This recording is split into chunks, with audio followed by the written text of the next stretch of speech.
जो ताजा तरीन खबरें हम तक पहुंच रही हैं, अपने नाजरीन को आगाह कर रहे हैं। एक हलचल है इस वक्त रेड जोन में। वजीर आजम इमरान खान ने काबीना का इजलास तलब किया।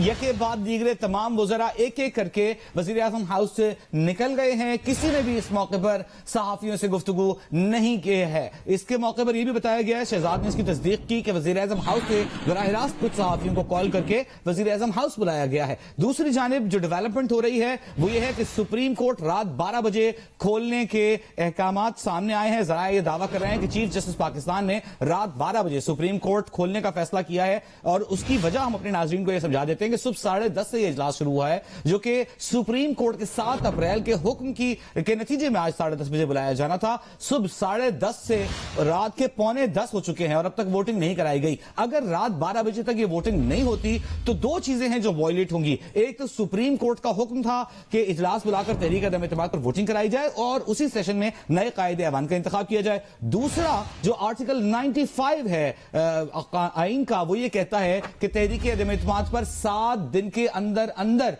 वोटिंग करानी लाजमी है। तो आज 9 अप्रैल को 7वां दिन सुप्रीम कोर्ट की जानिब से करार दिया गया था। तो जो ही ये दिन खत्म होता है आर्टिकल 95 भी आइन का वायलेट हो जाएगा। तो इन दोनों सूरतों पर सुप्रीम कोर्ट जो है वो अपने फैसले पर अमल दरामद कराने के लिए भी और जो आइन के आर्टिकल है उसकी पासदारी के लिए भी आज 12 बजे यूं लगता है कि एक इजलास सुप्रीम कोर्ट का सेशन होने जा रहा है। 4 बड़ी अहम खबरें हैं। एक तरफ कैबिनेट इजलास अभी खत्म हुआ है, अब से कुछ देर पहले जो वुज़रा निकले कैबिनेट से उन्होंने कोई बात नहीं की। अयाज अकबर हमारे नुमाइंदे मौजूद थे। दूसरी चीज यह है कि सुप्रीम कोर्ट ने रात 12 बजे अपने दरवाजे खोलने का ऐलान कर दिया है चीफ जस्टिस साहब के हुक्म पर।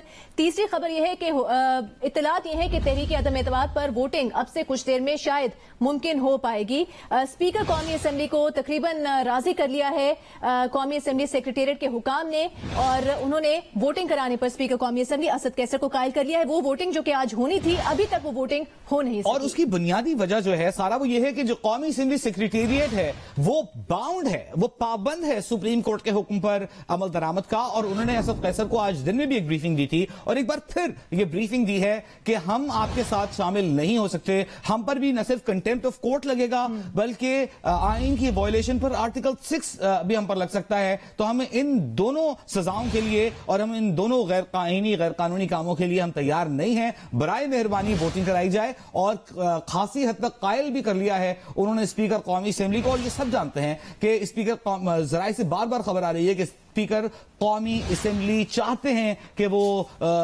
वोटिंग कराएं, लेकिन वो वजीर आजम इमरान खान के अहकामात के ज़ेरे निगरानी ज़ेरे असर वोटिंग नहीं करा रहे। जराए का दावा इसमें कितनी सच्चाई है रात 12 बजे से पहले पता चल जाएगा।